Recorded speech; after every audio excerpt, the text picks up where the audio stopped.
नमस्कार, आदाब, सत श्री अकाल। मैं नीतिश्री स्वागत करती हूँ आप सभी दर्शकों का दूरदर्शन के इस कार्यक्रम उभरते कलाकार में। उभरते कलाकार आप दर्शकों को मिलवाता है ऐसे कलाकारों से जिनमें हुनर तो है लेकिन अभी भी वो कहीं ना कहीं मुख्य धारा से दूर हैं। वो कहते हैं ना, नहीं खिलते कुसुम मात्र राजाओं के उपवन में, नहीं खिलते कुसुम मात्र राजाओं के उपवन में, अमित बार खिलते हैं वन से दूर किसी निर्जन में। अर्थात ज़रूरी नहीं कि किसी टैलेंटेड घर में ही किसी टैलेंटेड बच्चे का जन्म हो, कभी कभी ऐसी जगह किसी अनएक्सपेक्टेड जगह पे भी टैलेंट का जन्म होता है। तो हम आपको वैसे ही टैलेंटेड लोगों से मिलवाते हैं और आज की कड़ी में जो हमारे साथ टैलेंटेड इंसान जो जुड़ी हैं, जो एक गायिका हैं, उनका नाम है अनीता कुमारी जी। तो आज हम आपको मिलवाते हैं अनीता कुमारी जी से, जो कि गायिका हैं, जो हिंदी में, भोजपुरी में और ख़ास करके नागपुरी गीतों में बहुत प्रचलित है, क्योंकि वो ऐसे गीतों को गाती हैं। उनकी कई सारी एल्बम्स भी आ चुकी हैं जो कि लोकप्रिय हैं। तो आइए अनीता जी की कहानी जानते हैं उन्हीं की ज़ुबानी। सबसे पहले नमस्कार अनीता जी, मैं आपका और आपके टीम का स्वागत करती हूँ दूरदर्शन की ओर से।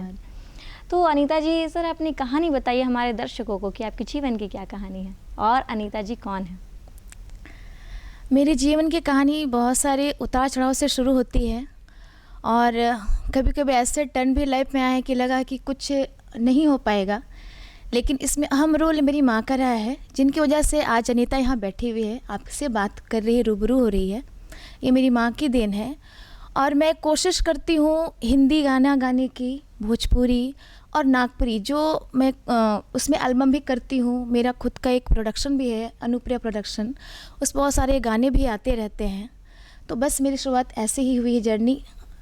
आपके जो गाने के बारे में सुन के मुझे लगता है कि सबसे पहले अगर हमारे दर्शकों को आपका एक गाना सुनने को मिल जाए तो मज़ा आ जाए। जी बिल्कुल।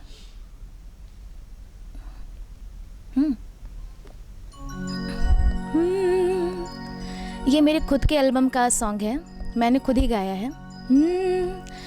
साजन सिल में मौके तो दगा दिले रे, बेचे डहर लेके तो छोड़ दिले रे।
मुझे नहीं जीना है।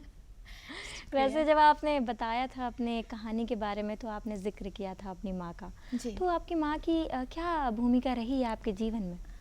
मेरी माँ की भूमिका ही भूमिका है मेरे जीवन में, क्योंकि गाने से मुझे कोई इसमें कोई इंटरेस्ट था ही नहीं, मुझे पता ही नहीं होता गाना क्या है।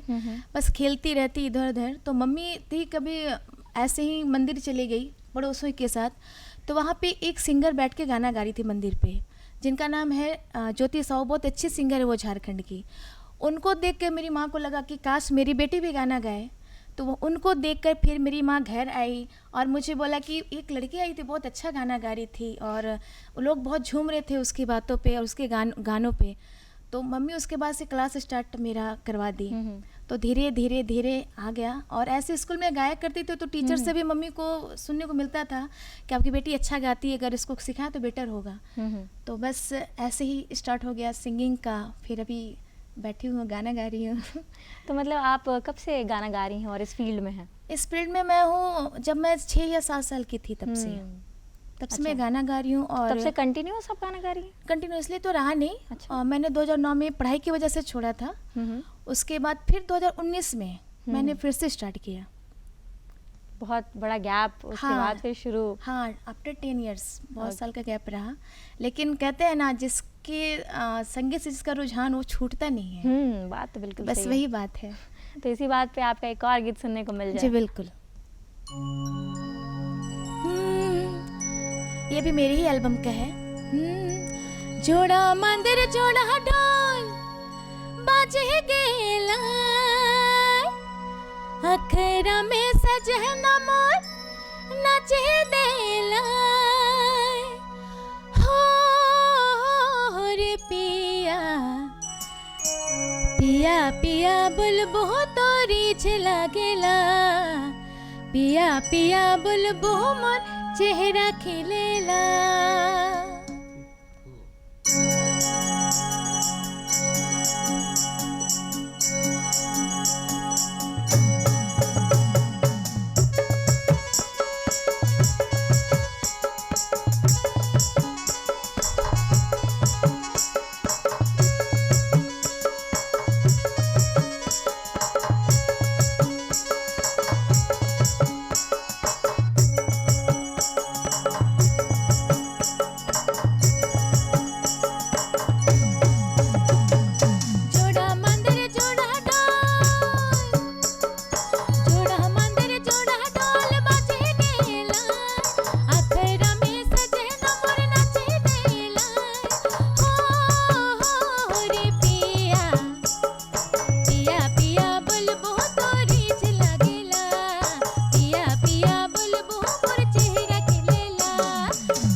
गाने को सुन करके मुझे लगता है हमारे दर्शकों का भी चेहरा काफ़ी खिल गया होगा।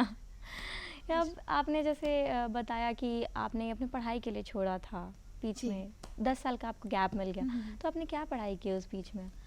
मैं कंपटीशन की तैयारी कर रही थी उस समय। अच्छा अच्छा। तो अनफॉर्चुनेटली कहीं हुआ नहीं, कभी 6 नंबर कभी 2 नंबर, जिसके अगर डिस्क्वालीफाई होती रही। हाँ। तो फिर लास्ट में मैंने छोड़ दिया, फिर संगीत में फिर से आ गई, फिर इसको ही। तो एज अ ये मदर या फिर एज अ वाइफ कुछ आपको कोई चैलेंजेस या कोई परेशानी फेस करनी पड़ी 10 इयर्स के बाद? आफ्टर मैरिज बहुत परेशानी होती है लड़कियों को। हाँ। और हम जैसे मिडिल क्लास के लोगों को बहुत सारी परेशानियाँ होती हैं। बिल्कुल। तो परेशानी हुई शुरू में, बहुत सारी परेशानी हुई, लेकिन बाद में सारे कुछ ठीक होते गए। और इसमें मेरी माँ डट कर खड़ी रही मेरे साथ। तो अभी भी बच्चे हैं तो स्कूल जाते हैं, एक बच्चा हॉस्टल में रहता है, तो कभी जब मैं ना रहूं तो मेरी माँ उनका ख्याल रखती है, कभी हस्बैंड ख्याल रखते हैं। तो ऐसे लाइफ चल रहा है और हमारा म्यूजिक भी चल रहा है।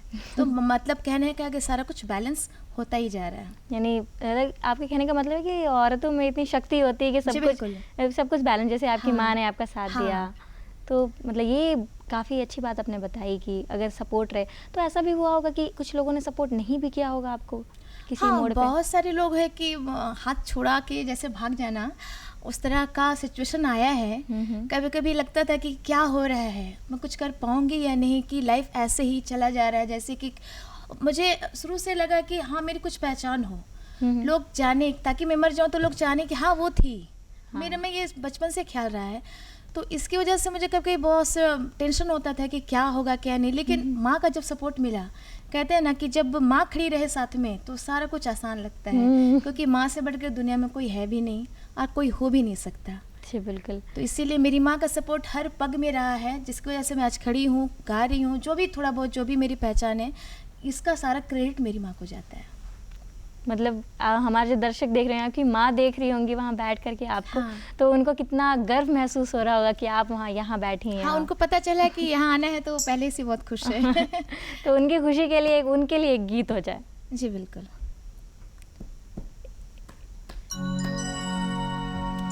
ये सॉन्ग जो है ये मेरे एल्बम में आने वाला है। जी। तो मुझे बहुत प्यारा लगता है ये सॉन्ग, तो मैं सुनाना चाहूँगी। जी बिल्कुल।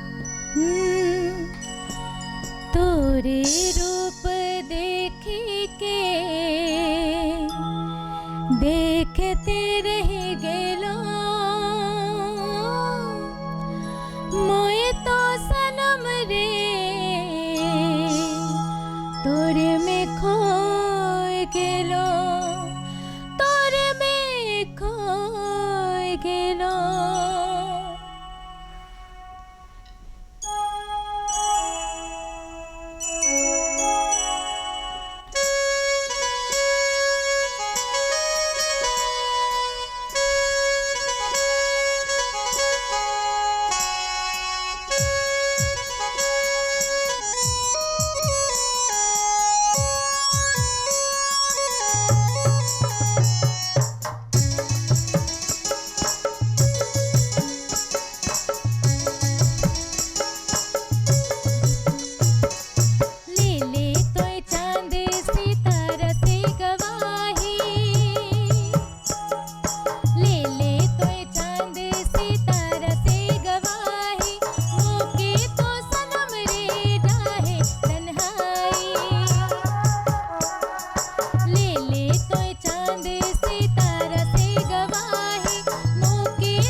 बहुत सुंदर गीत रहे।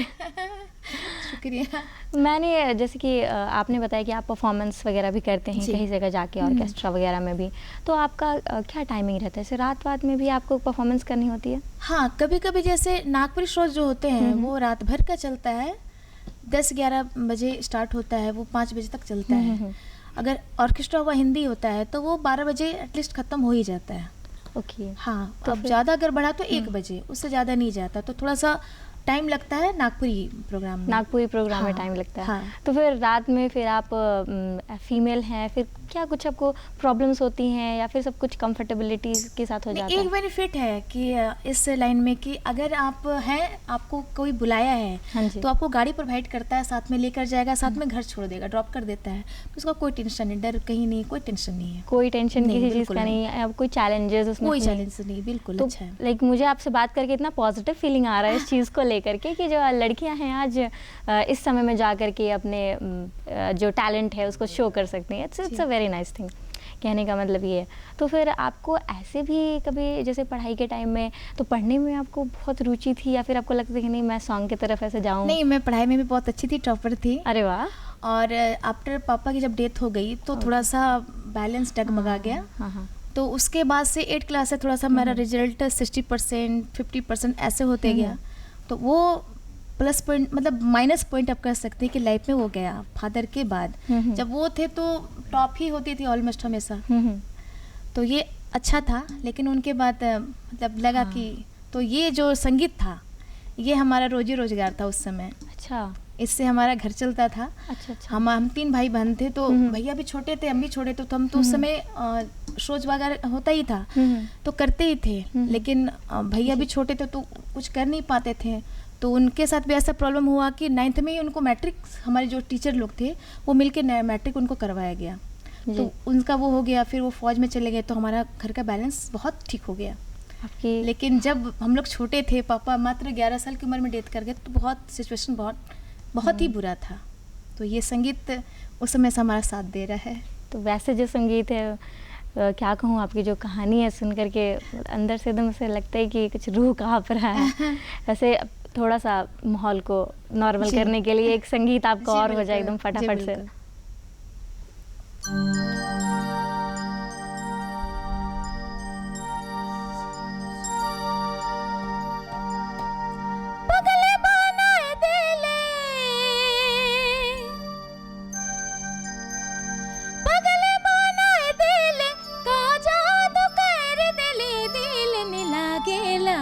हर मान नीला गेला, बस तोरे याद में दिल इलू इलू इलू इलू इलू करेला।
आपका गीत सुन करके मेरा दिल एकदम बाग बाग हो गया है। Thank you. बहुत आपके गीत में मतलब बहुत अच्छा ऐसे इंजॉयमेंट वाला बहुत है। शुक्रिया। मुझे लगता है कि मेरे दर्शकों को भी आपका गीत सुन करके बहुत अच्छा लगा होगा।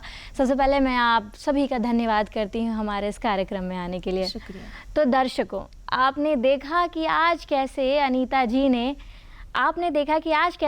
जी ने अपने सॉन्ग से, अपने गाने से, गीतों से आप सभी का दिल चुरा लिया। हम ऐसे ही कलाकारों को आपसे मिलवाते हैं जो कि जिनमें हुनर की कोई कमी नहीं है, लेकिन अभी भी कहीं ना कहीं वो प्रमुख धारा से दूर हैं। वैसे हम आपको ऐसे ही और सारे कलाकारों से पहले मिलवा चुके हैं और आगे भी आगे के अंकों में और मिलवाते रहेंगे। इसीलिए आप हमारा इंतज़ार करिएगा, क्योंकि दूरदर्शन का यह कार्यक्रम उभरते कलाकार सिर्फ एक मंच नहीं, एक मौका है। तो आपसे हम अगले बार फिर से मिलेंगे। तब तक के लिए नमस्कार।